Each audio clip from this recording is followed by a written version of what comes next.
Hey there folks, and welcome to this video. And in the WRC at the moment there's a narrative over how hot the cars are getting, which is quite fitting given you can hear the fan in my room in the background, because it's pretty hot here in Britain. Well, by British standards at least.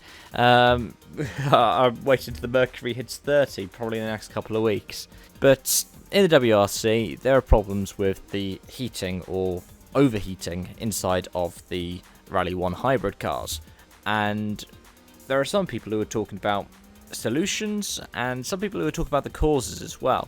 So solutions apparently could be things like, such as, according to Jari-Matti Latvala, installing aircon into the cars, like installing fans or something like that. Now that brings in its own issues, such as making sure that it's stored securely. We've had enough of an issue talking about safe storage of a hybrid unit.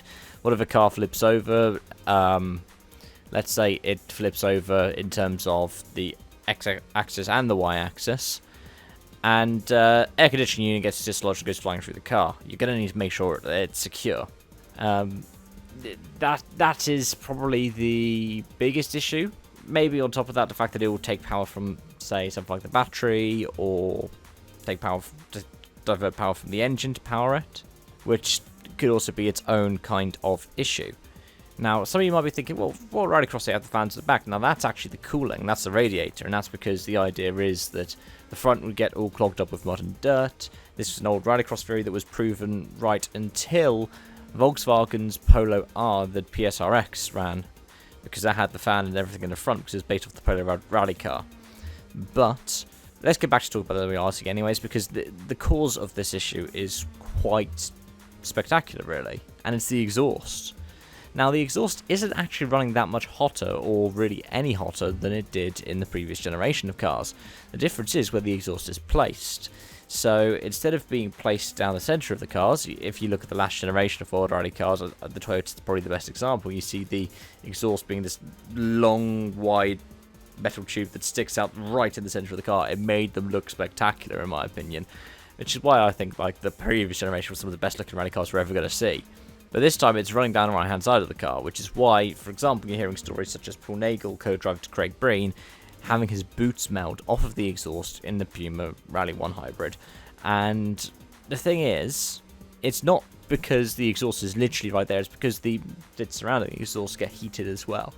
So it's not going to fix that heating problem. The only problem it is going to be, that could be solved, is the actual internal temperatures. Now, that's what we saw Hyundai with a golden roof, which brought them a win, and then M Sport with the silver chromey kind of roof got second place. That was quite fitting, actually.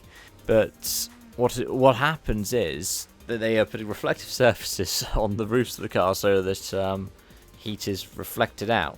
So there's not enough light going into it to create that kind of heat that could warm it up even more. They're also supposedly looking at some redesigns of like decals and stickers and windows to help get more air in. Problem is, in WRC you can't have wide open windows, just for safety reasons.